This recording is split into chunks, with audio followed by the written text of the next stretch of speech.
sini kembali lagi bersama kami dari tim Potshop, yang dimana kami hari ini akan bedah buku yang dimana judulnya itu dari buku John Maxwell yang akan kami bahas lebih ke komunikasinya, bab komunikasinya. Nah, sebelum kita bedah buku dulu, saya perkenalkan dulu, kalau saya Tiara dengan rekan saya Dikri. Kami akan bedah buku tentang komunikasi. Nah, kalau setelah baca buku itu nih, komunikasi itu apa sih menurut Mas Dikri itu? Komunikasi itu penting sih dalam dunia kerja atau dunia semua Kehidupan sehari pun juga penting gitu ya. Terus yang penting cara bicaranya untuk menyampaikan ke teman itu lebih singkat, jelas, dan tidak bertele-tele sih. jadi intinya komunikasi itu penting buat kita semuanya gitu. Dalam kehidupan sehari-hari pun kita itu juga butuh komunikasi. Nah, alangkah baiknya kalau komunikasi itu ditempatkan sesuai dengan yang diajak bicara gitu ya Mas ya. Jadi materi yang disampaikan itu mudah terserap oleh lawan bicara kita, seperti itu teman-teman. Nah, di situ di buku itu ada kan Mas itu apa namanya tata cara nih untuk melakukan komunikasi yang baik itu seperti apa sih? Mungkin bisa dijelaskan oleh Mas Dikri. Tata cara yang pertama itu singkat, jelas, dan ringkas. Bentar. Nah, itu mungkin bisa dijelaskan itu Mas di poin-poin di situ. Yang pertama ini sederhanakan pesan Anda. Yang kedua dalaman lawan bicara Anda. Yang tiga tunjukkan kebenarannya. Dan empat muncullah tindakan. Nah, dari yang poin pertama itu apa namanya tadi, ringkaslah ya. Ringkaslah pembicaraan. Nah, mungkin dari pembicaraan kita itu yang langsung to the point aja gitu, mungkin yang nggak perlu bertele-tele secara apa ya, perlu bertele-tele itu nggak penting juga gitu kan. Kadang kan orang mendengar kita itu untuk poinnya tuh apa sih yang mau dibicarakan, seperti itu. Untuk yang poin yang kedua nih Mas, apa? Poin yang kedua, pandanglah lawan bicara Anda. Oke, kalau dalam berbicara jangan lupa memandang lawan bicara kita gitu. Biarkan kalau emang ada komunikasi, kalau nggak memandang itu kan kayak gimana gitu kan, kayak nggak dianggap gitu sama yang lawan bicaranya. Mungkin bisa seperti itu. Jadi lo akan lebih baiknya kita memperhatikan lawan bicara kita juga kalau mau berbicara dengan orang lain. Karena apa? Karena kalau kita hanya berbicara tanpa memandang itu kayak kita tuh nggak yakin gitu, nggak pede dengan apa yang akan kita sampaikan, seperti itu. Yang ketiga Mas, mungkin bisa dijelaskan. Yang ketiga, tunjukkan kebenarannya. Nah, dari tunjukkan kebenarannya nih, jadi yang kita bilang itu benar gitu, bukan hanya omong kosong. Nah, benar. Jadi lebih banyak kalau kita ngomong itu apa adanya aja, nggak usah nambah-nambahin dan nggak usah dikurang-kurangin juga gitu, nggak usah dikurang-kurangin juga gitu kan. Jadi kan kalau emang orang tahu yang sebenarnya, kalau kita itu emang ngomongnya benar, orang lain oh iya ya benar yang dibilang, seperti itu. Kalau misalnya kita hanya ngomong-ngomong doang, iya apa sih nggak sesuai sama kelakuannya, sama pernyataannya kayak gitu. Jadi orang lain tuh nggak percaya sama kita kalau kita ngomongnya diada-ada gitu, nggak ngomong yang sebenarnya. Oke Mas, itu yang poin keempat. Piculah tindakan. Nah, piculah tindakan itu maksudnya gimana ya? Kalau memicu tindakan mungkin ya kalau setelah berkomunikasi itu dilakukan dengan tindakan juga mungkin ya, bukan hanya ngomong doang gitu. Jadi misalkan nih kita ada komunikasi di sebuah apa gitu, kita kasih tindakan juga, contohnya juga seperti itu. Jadi nggak hanya sekedar bicara aja, tapi dipraktekkan juga itu perlu. Karena kita juga kan hidup kan nggak hanya sekedar komunikasi, tapi orang kan juga bisa menilai kita dari tingkah laku kita juga gitu. Ada poin lagi nih Mas itu di situ. Sampaikan pesan Anda sejelas mungkin. Nah, untuk yang sampaikan sejelas mungkin, Mas Dikri bisa kasih feedback itu Mas. Maksudnya tuh gimana sih dengan sampaikan itu, kesan-kesannya itu? Sampaikan pesan Anda sejelas mungkin itu kayak yang kata Mbak Tiara yang pertama itu, yang singkat, jelas, dan padat, dan tidak perlu bertele-tele, langsung ke poinnya aja sih. Oke, sampaikan pesan Anda, dan sebelum kita menyampaikan pesan juga kita harus memperhatikan bahasa yang digunakan juga gitu kan. Jangan sampai kita jelasin ke, misalkan nih kita ada sosialisasi ke ibu-ibu rumah tangga yang ada di desa, ya kita gunakan dengan bahasa desa. Biasanya kalau orang desa itu kan menggunakan bahasa Jawa. Kalau misalkan emang nggak bisa bahasa Jawa ya oke lah bahasa Indonesia saja, seperti itu. Dia yang dijelaskan itu bisa ditangkap juga, mudah ditangkap sama lawan bicara kita. Soalnya apa? Kalau soalnya nggak nih misalnya kita berbicara dengan orang yang ada di desa tapi kita menggunakan kata-kata yang misalkan berbahasa Inggris atau kata-kata yang sekarang gitu kan, jadi kan orang desa tuh nggak mengerti maksud kita, jadi nggak usah sok kan gitu kan, orang berpikir aku bilangnya seperti ini aja biar dianggap itu lebih pinter atau lebih apa, tapi di sisi lain itu orang itu malah nilai kok gitu sih, kan kita nggak tahu, jadi percuma dong ada sosialisasi tapi ngomong bicaranya tuh nggak bisa dimengerti gitu. Untuk yang selanjutnya Mas, kedua, fokuskan kembali perhatian Anda. fokuskan kembali perhatian Anda, yang dimana kalau misalkan kita kan sudah fokus nih, tadi seperti yang saya bilang sebelumnya, fokuskan perhatian Anda itu kita lihat lawan bicara kita dulu gitu kan. Kita sebelum berbicara ataupun misalnya nih ada sosialisasi juga gitu kan di tempat umum ataupun jadi pembicara saat seminar, kita kan wajib mengetahui siapa sih narasumber audiens kita gitu kan. Dia tuh anak kuliahan atau anak SMA atau anak apa gitu. Jadi kita kalau mau bicara, poinnya juga kita itu harus mencari judul yang menarik juga gitu, biar orang atau lawan bicara kita itu tertarik sama yang kita bahas, seperti itu. Jadi nggak hanya ngomong doang tapi yang diajak ngomong nggak ngerti kan, ya percuma aja kita mengadakan seminar seperti itu. Untuk yang poin selanjutnya Mas Fikri, Hidupi pesan Anda. hidupi pesan Anda.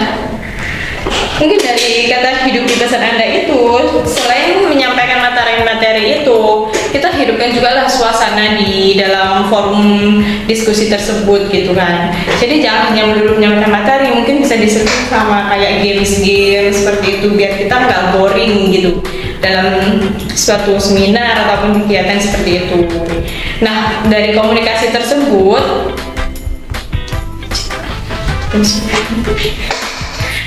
dari komunikasi tersebut itu kita bisa loh untuk mengaplikasikan di kehidupan sehari-hari. Memang benar komunikasi itu nggak mudah kan, apalagi bicara di depan orang banyak tuh emang nggak mudah gitu. Jadi gimana caranya kita agar bisa berbicara di depan orang banyak seperti itu. Apalagi jadi seorang pemimpin, kita harus bisa pandai-pandai berkomunikasi, bisa menempatkan diri lawan bicara kita tuh seperti ini. Jadi kita komunikasinya harus seperti ini, mungkin bisa seperti itu.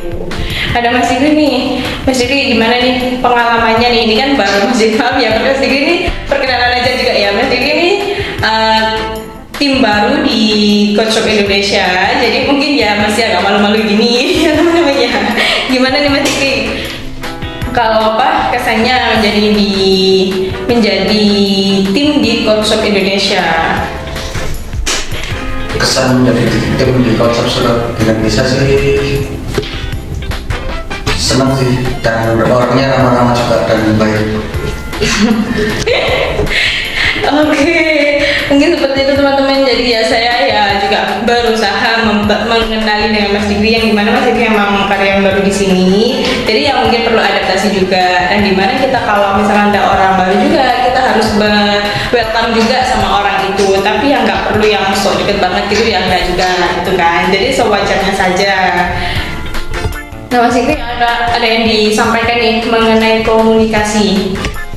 Komunikasi emang sangat penting dan benar-benar sangat penting untuk semua kehidupan ya.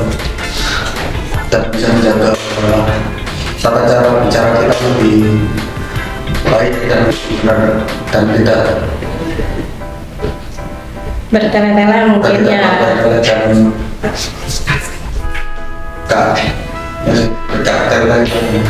Oke, memang komunikasi itu susah gitu kan, perlu jam terbang lah intinya seperti itu.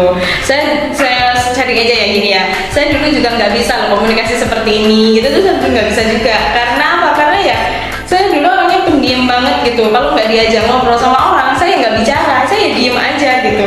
Jadi setelah memasuki dunia perkuliahan yang dimana kan ya namanya kuliah kan sudah nggak sama orang tua, nggak ada keluarga yang ada di sekitar tuh nggak ada. Jadi mau nggak mau ya kita harus bisa bergaul dengan lingkungan sekitar, menambahkan wawasan dan lain sebagainya. Nah dari situ mau nggak mau ya harus berkomunikasi. Kalau aku diem aja ya nggak mungkin aku bisa kenal banyak orang juga gitu kan. Jadi komunikasi itu emang benar-benar penting juga dan perlu jam terbang untuk bisa ngomong di depan orang.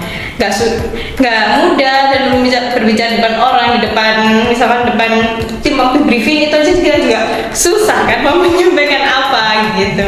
Jadi lebih belajar lagi lah untuk komunikasi biar lebih bagus lagi dan bisa ngobrol di depan orang banyak. Semuanya bisa asalkan ada usahanya.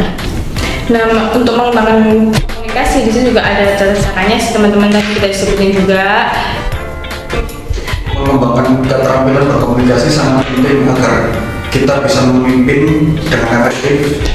Sang pemimpin harus membagikan pengetahuan dan pemikirannya untuk menciptakan desakan serta antusiasme dalam diri orang lain.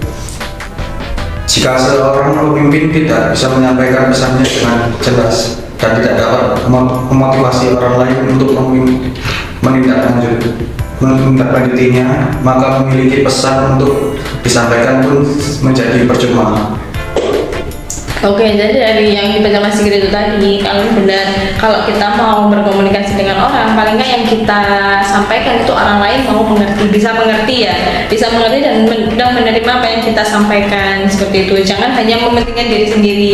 Jadi saya udah kok komunikasi, saya udah kok bilang ini ke segini, tapi kalau dia nggak dengerin ya udah, nggak boleh seperti itu. Jadi setelah komunikasi itu tersampaikan, kita wajib mengetahui lah apa informasi yang disampaikan itu jelas atau enggak, mungkin dengan bisa memberi pertanyaan-pertanyaan jadi dia bisa feedback kita seperti itu. Atau di sisi lain selain itu kita bisa lah memberi kesempatan pada yang diajak berbicara, apakah ada pertanyaan, jadi mereka yang tanya ke kita, jangan hanya satu arah saja. Jadi mungkin ada dua arah untuk komunikasi itu biar sama-sama paham. Oh, ternyata ini yang aku jelasin itu dia sudah paham. Bisa jadi kan orang diam itu nggak ngerti, ada lagi yang orang diam tapi dia bingung mau tanya apa, seperti itu. Jadi kita harus ngecek lah intinya untuk lawan bicara kita itu apakah dia sudah bisa menerima informasi yang telah disampaikan tersebut.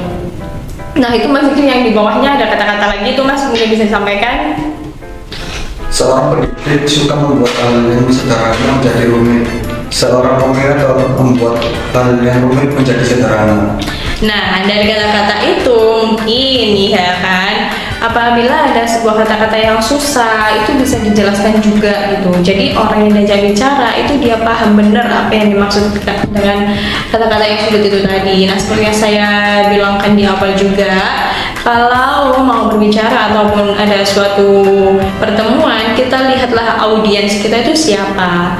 Kita bisa pilih judul ataupun tema itu yang menarik juga, biar orang itu tertarik dengan yang kita bawa atau kita ajak komunikasi ini gitu. Jadi kita menyesuaikan diri kita juga gitu. Jangan mentang-mentang nih saya ini sarjana loh, mas saya itu seperti ini diajari seperti ini, nggak boleh seperti itu juga gitu kan.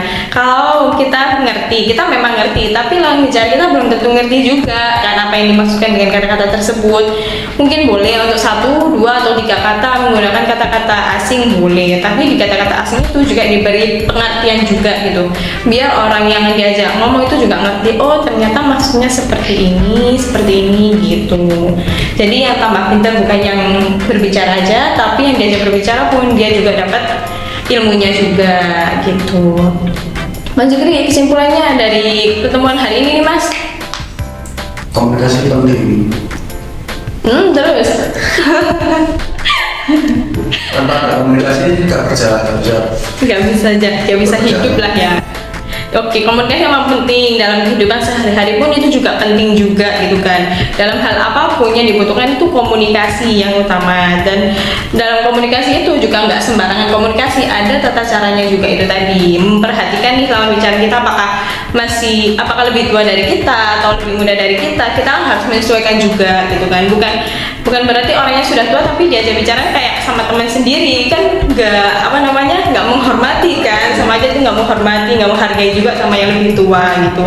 Jadi kalau mau berkomunikasi lihat juga lawan bicaranya itu tadi bener, yang dimana kalau misalkan kita bicara sama anak kecil, ya udah kita harus tahu porsinya untuk berbicara dengan anak kecil seperti apa, dengan orang tua seperti apa, dengan teman juga seperti apa. Nah, dengan gitu pula di lingkungan kerja juga gitu kan. Lingkungan kerja kan kita nggak tahu yang lebih tua itu siapa, yang lebih dulu siapa. Jadi alangkah lebih baiknya kita menjaga kata-kata kita dalam suatu organisasi atau suatu perusahaan, terutama kalau dengan yang lebih tua, misalkan direkturnya ataupun manajemennya. Jadi kita wajib untuk menghormati beliau-beliau semua.